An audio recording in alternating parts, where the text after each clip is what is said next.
Is this thing on? Hello? Welcome to the Elephant Wire podcast. We're doing an interview. Music, drugs, laughter, lyrics.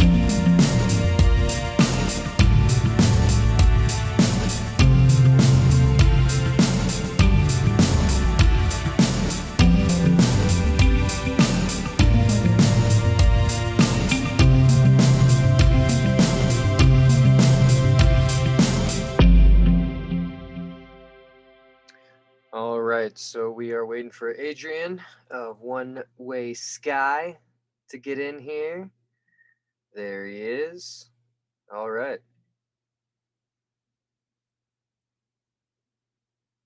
What's up, brother? Yo, what's going on, man? Not much. Welcome on the Elephant Wire podcast. Hey, nice to meet you, man. Absolutely, brother. Absolutely. So we had you guys as the local band Spotlight. I forget when that was. That was a while back. Yeah, it was a couple of weeks ago. Yeah, it was a while now. But I wanted to start things off right off the bat. Give you an opportunity to really pitch your project because I know you're in a couple of them. I think for the podcast we actually focused on One Way Sky. I know you're also playing bass in a project as well. Yeah, I played bass for another band called Pushing Pluto. Oh, right on. Yeah, Yeah. I wanted to give you an opportunity to really pitch your music projects that you got going on. Yeah. Okay. Well, basically, my band One Way Sky, we're a chill hype alternative rock band from the Gila River Indian community here in Arizona. We incorporate styles of alternative rock, hip hop, metal. Kind of tie it all together.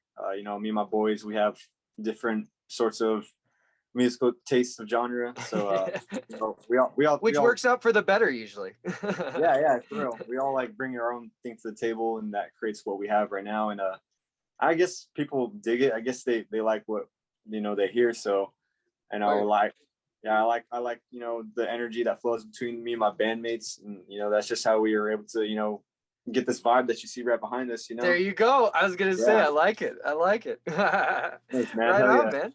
I like it. Well, it's funny. I think in the podcast, whenever I was talking about you guys, I think I said Gila River. I totally destroyed it.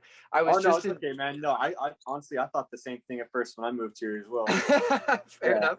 Well, it wasn't until a few weeks ago I was in Tucson, and I was down there for work, and I was talking to some of the boys, and I was like, "Oh, I know some guys up in Gila River," and they all laughed, and they're like, "It's Gila." I was like, "Oh, god damn it!"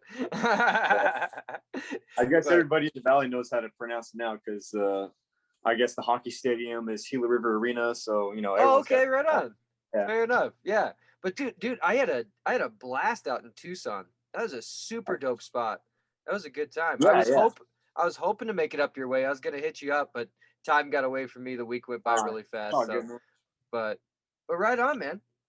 I wanted to actually I had a couple questions for you, just like about your community. I was gonna say, as far as I think one of the main questions I was gonna ask was, I have friends that grew up in very Hispanic culture, very Mexican culture, and they have a very similar take as far as like maybe a lot of the music that they were surrounded by when they were younger. They didn't really have an appreciation for it until they got older. And so I was going to say, as far as in your household, in your community, growing up on the reservation, was it a similar process? Was it something that maybe you didn't quite get, like the native songs and like the old music until you got older, or was it basically right off the bat? Yeah. So let me tell you my story real quick. So cool. I wasn't actually born close to my reservation. I wasn't, honestly, I couldn't even, to be honest, I didn't even know I was native until like maybe I was like, a young toddler when my mom told me. We had this whole like dramatic story of my family, but anyway, for sure. Anyway, I had the opportunity to move back to Gila River with my family on my dad's side, which is my native side. And at the time, I didn't know anything about my culture. I didn't know anything because I wasn't taught it. I wasn't brought up around the culture. I wasn't around any of my family on my dad's side who could teach me my people's ways, Sure. So I grew up kind of estranged from my culture, and when I finally got here, it was a show. I mean, it was kind of hard for me to, adjust because I'm so used to, the socialistic life of every day, consumerism and living in the city. Right. That when I finally got to the res, it was kind of, it's really different for me. It's kind of like moving to another country because the energy and like the way things are on the res is just like not the same we would experience in everyday life here in the city. But after I moved there, like, like it just clicked. I started to understand. I just started to want to be more invested in my other side of myself that I didn't know anything about. So that kind of motivated me to actually want to learn my culture, my songs.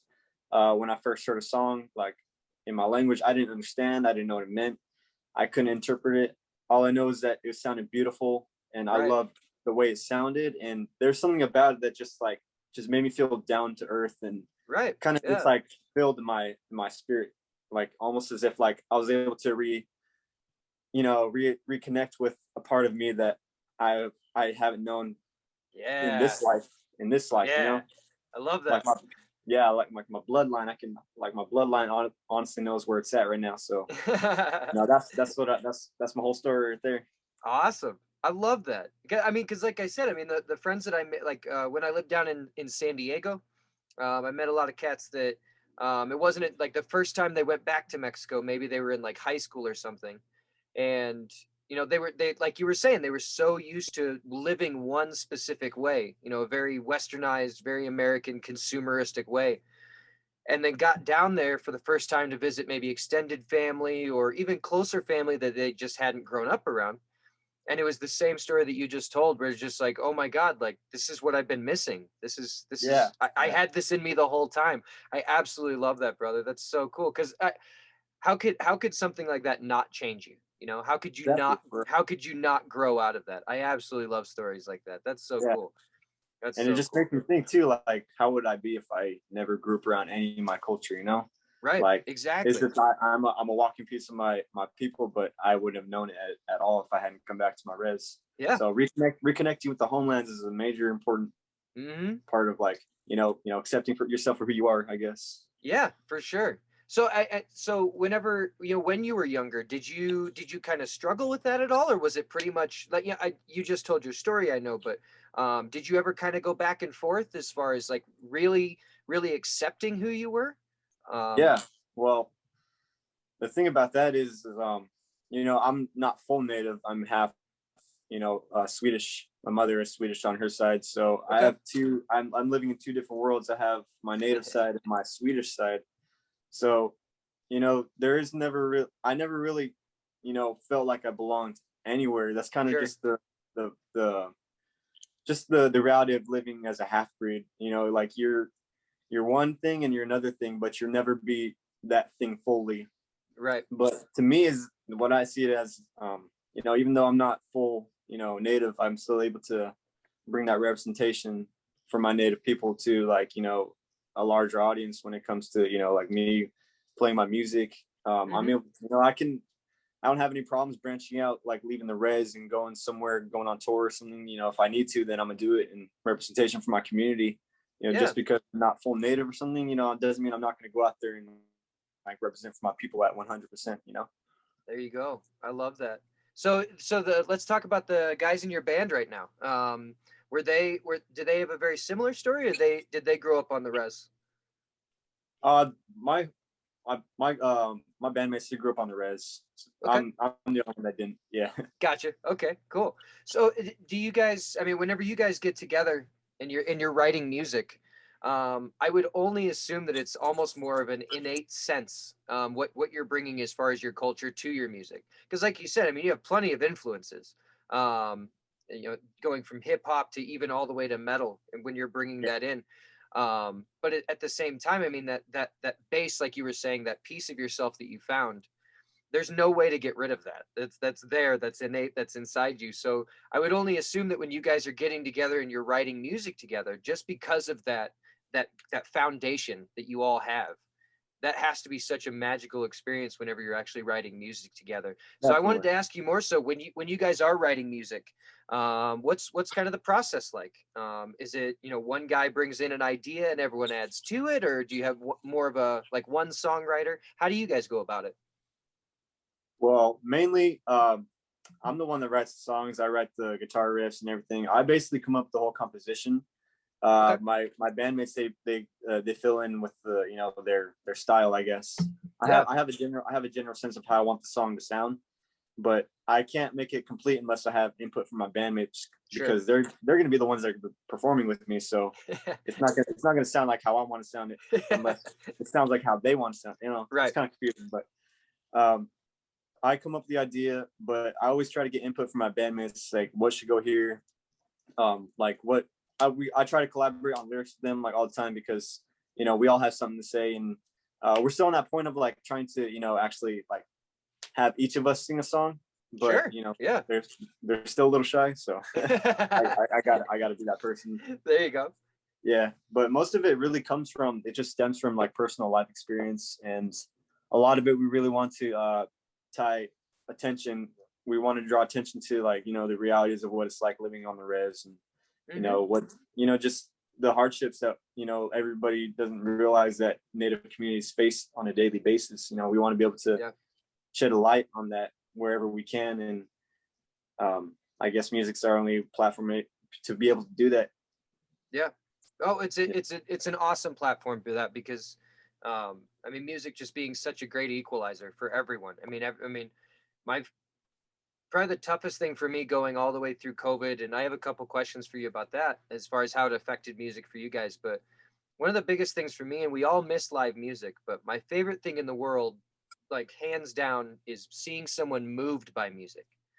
So going to concerts, I mean, there's every concert I've ever been to, there's always that moment where I kind of just step back and I just watch people be moved by music. And it's my favorite thing in the world. And so when, you know, I remember very young, I was at it was some type of harvest festival or something like this. I was in Tennessee, and there was a festival of some kind going on, and there were all these different things. Like there were some people in like Civil War clothes, and there were some people doing this, people doing this. But I was literally drawn, and just I could not take my eyes off. There was a native dance going on, and there were about 15, 20 people in full not costume. That is the absolute wrong word for that. Regalia. Regalia. There we go. I thought it was like, I wonder if that's the right word. I know costume's not the right word. Yeah. But I remember I was a young kid. I was like 10 years old, and I just could not take my eyes off it, because as much as everyone around was enjoying, you know, the presentation of what they were doing, no one, I'd never seen anyone so moved by the music that was going on, by the dance that was going, and the movement and everything like that. It was absolutely outstanding. But like I said, that was less of a question. The more my question is, you know, as when COVID started, I know there was a couple times I saw you guys do a couple like live streams. Right, that was probably about right at the end of the summer, I think, is whenever I saw the last time I saw you do a couple of those. I think you did another one recently, if I'm not mistaken. Yeah. But I talked to a couple other bands recently, and they were saying that the live streams almost made it tougher, because that made them just want to play live even more so. Yeah, definitely. So, and I don't even know if I need to ask, how stoked are you guys to play live music again? I mean, that all cap. So all cap. Exactly. But it does seem like there is a bit of a light at the end of the tunnel. We're kind of, you know, with the vaccine, things are kind of moving that way. But once you guys are back playing live music again, do you have anything planned, or are you guys kind of like just taking it a day at a time? I guess right now we're just trying to take it a day at a time. We don't know when the pandemic will be over. Sure. But Sure. we really want to start getting back into it, because the whole COVID stuff did really mess us up.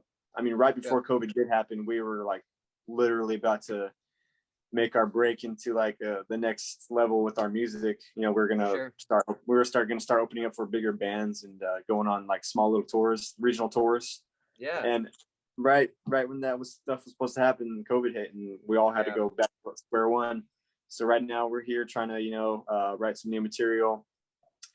Just trying to get everything like collected together so that when we actually do have the opportunity to come back, we have stuff ready and we won't have any lag time for material or content we need to post.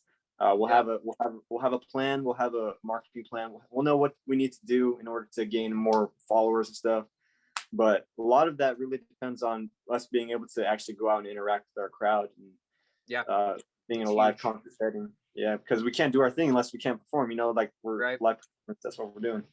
Yeah, exactly. Well, and that's also the tough thing about the live stream is like it was really awesome, right at first during the pandemic for bands to be able to not only have that outlet, but for fans as well to be able to actually like see the band performing. But I think it just made us all want it that much more. Like my thing with the live streams is like I liked it at first, but like it's just so boring. I don't like live streams. They're just like like a lot of my energy I get from on stage comes from the crowd itself, and I can't get that when I'm just like looking into a camera. I mean, I can't feel the energy from my crowd online. So exactly. Like live streams are okay with to an extent, but like if you want that real crowd interaction, like it can't give you that at all. Exactly. Well, so what are a couple venues in your area? Because you're more in the Phoenix area, right? Yeah. So what are a couple of venues in your area, and more so like who are some other cats that are playing around you guys, like some other local talent that that you're ready to get back out there and start playing with at these venues? Oh, definitely. Well, I should probably give a shout out to Club Red right now. There's a local venue here in Arizona, Mesa, Arizona. It's been around for a long time. Had so many amazing national touring acts and local acts play there. They just recently shut down due to COVID, and I'm so sad because that was like one of like the main spots here in Arizona for like live concerts. Yeah, dude, like one of the best spots here is gone now because of COVID.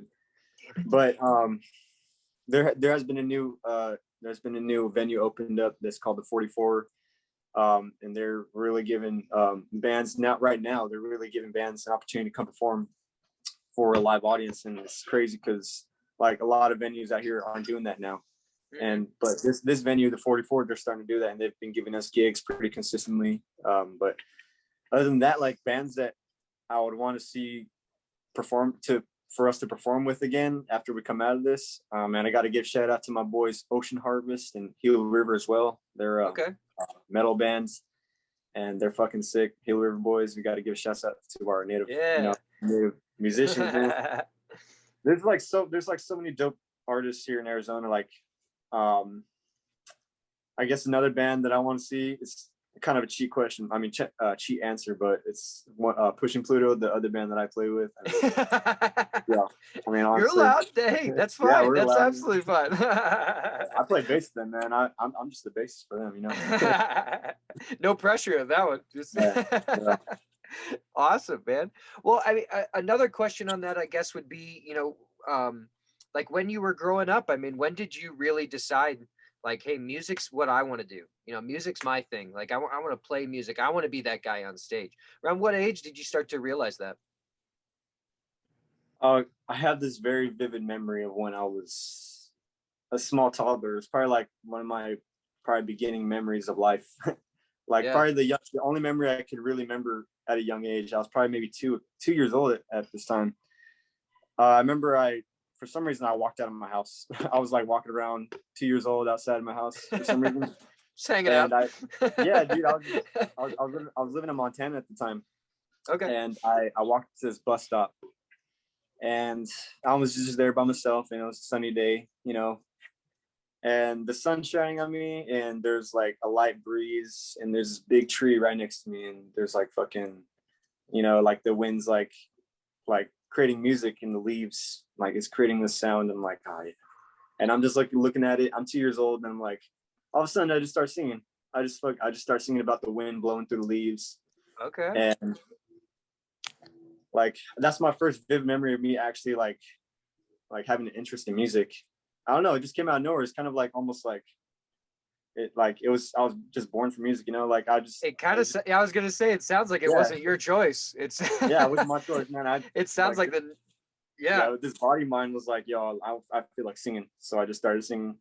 That's awesome, dude. Yeah. I love that. So then, okay, so as you got older, I mean, were there people in your community that were playing music at the time that you almost like kind of latched onto or kind of gravitated towards? Yeah. Well, here's an example. When I moved to the res, my uncle, he plays the accordion for a cumbia band, which is Mexican music, Mm-hmm. and I don't know. He was an asshole to me. Like he was a dick to me. Like yeah, I'm like this little shit. Like he's just running the house. Like Yeah. and I hear him playing this accordion. I'm like, I walk into his room. Like, hey man, can you teach me? And he's like, tomorrow. And like he was never gonna teach. He never taught me. So like that, just the fact that like I try to like reach out and actually like want to reach out to my own family to ask for Right. help to play an instrument, and they didn't help me. That just motivated me even more to actually want to learn it myself and be like, hey man, Right. but you didn't show me. So like it was kind of like it's kind of out of like a bad vibe, but the reality is that I learned to do it by myself without like anybody trying to help me. So like Yeah.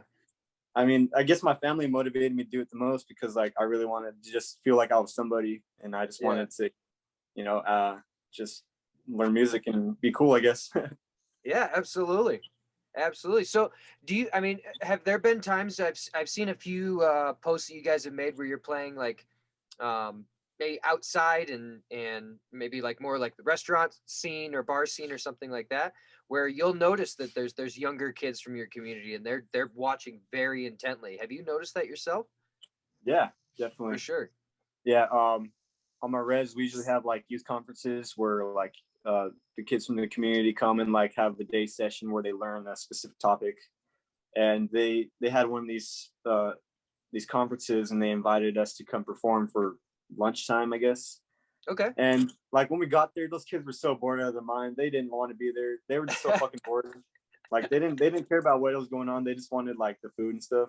Yeah. But like once we showed up and started playing music, like those kids started going wild. They started like moshing. They started going crazy. Oh shit. They started having fun. Yeah, they started like they don't want to be stuck in no fucking like conference, like learning about stuff they didn't want to learn. They want to have a good time. So like when we came, like we gave them a good time. They started moshing, having fun. And That's after the show, awesome. they really want to take pictures with us, and they all like added us on Facebook and everything. So Nice. that's really cool. Yeah. That's awesome. I love that. I mean, because I have a couple friends. Growing up on the res, they said that was one of the toughest things for them growing up was that they didn't see a lot of positive. In maybe not so much in adults, but maybe even young adults. Like what adults would still say are kids. Like say ages 16 to 20 or something like that. But as far as being below those ages, ages 10 to 15, you really want to look up to like that age group. And they said that was one of the toughest things was not seeing any positive change in those in or seeing any positive influence there. So the fact that you guys are able to be that, I mean, that is incredible. That's awesome. Yeah. And it's crazy that you say that because that's honestly exactly how I feel. Is that when I was young, I didn't have those positive influences. Going back to that story where my uncle, he denied me to teach me how to play an instrument. Like I didn't have that positive influence in my life where people would just, motivate me to do better for myself. And like it came to that point where I became depressed because of that, and I wouldn't want anybody else to feel like that. So I took it upon myself to go to school, put a lot of my effort and energy into like achieving my dreams so that I can then turn this into something motivational for the kids in my community they could look up to. I didn't have that when I was growing up. I was trying to make it my thing where like I'm not trying to fucking be big headed or feel like I'm like above anybody else. I want to be able to be on the same level as you and like help you get to where you want to be. I don't want to see my people like struggle with drug addiction like how I experienced it. So I took it upon myself to break that generational cycle and fucking be that positive factor in people's life.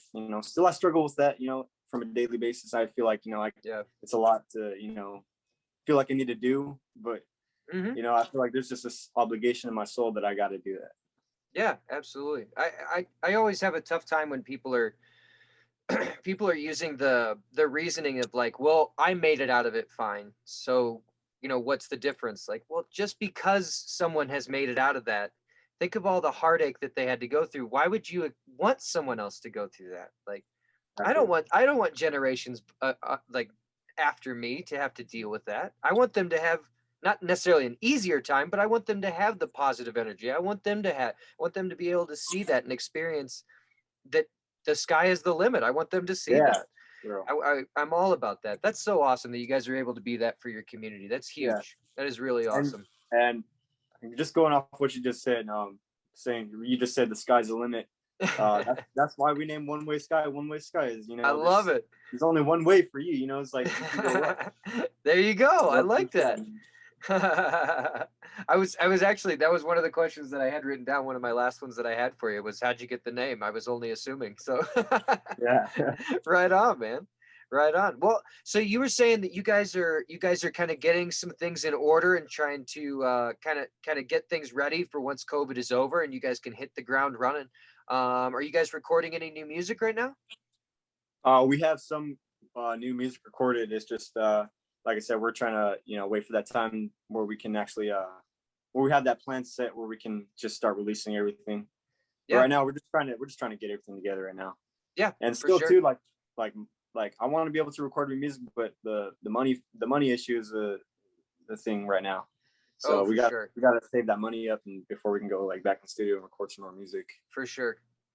I mean, that's the biggest expense of being a musician, is trying to just get all your ducks in a row and like actually have something that you're like, obviously writing the songs, you're proud of the songs that you've written. That's not the point. But to be able to actually record them so that they actually sound the way that you want them to sound, you know, because like you said, I mean, we can play live music all day and blow the socks off of everybody. But if you hand them an EP after the show and they go throw it in their car on the way home, and it sounds like trash, it's really tough at the end of the day. So I feel for you on that one, brother. I really do. And I'm sure that's one thing that that like once you guys get back and start playing shows again, that's actually all right. We'll start to see some money come back. Because I mean, people are just jonesing to buy tickets to go see concerts. So yeah, the kids are gonna show up for sure. But man, the funny thing about this is that I'm like, I've been playing pretty frequently with my band Pushing Pluto, and I've seen people posting, they're like, oh, I wish I can go to a concert. I'll go to a local concert. And here I am posting like I'm posting a show like every weekend. They don't even respond to it, bro. Fair enough. Yeah. Fair enough. Yeah. Right on, man. Well, hey, dude, it was absolutely fantastic to sit down with you today. When I first hit you up, that was quite a while ago. Whenever I hit you guys up, but I made it just as much today as I did when I sent it then. I'm super excited to see where your career goes, and I'm super excited to watch as you guys grow and the positive influence that you are for your community. That's absolutely outstanding. I'm so proud of you guys, and once again, I mean, I'm really excited to see where you guys' career goes from here. I'm super excited for when you guys come through Denver on your next tour to be able to come see you guys. Bro, you're in Denver?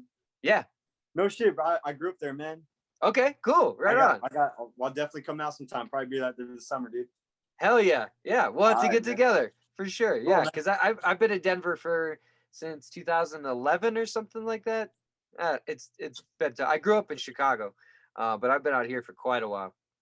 All right, cool. Yeah, when you guys come through Denver, if you just happen to be in the neighborhood, man, absolutely, we'll have to link up and hang out and talk music and talk more about the res. I'm all about it, dude. For sure, man. Hell yeah. Right on. Well, brother, thank you so much for being on the podcast. I really appreciate it. Yeah, man. Thank you. Absolutely. All right, we'll talk to you again soon. All right, man. Peace out.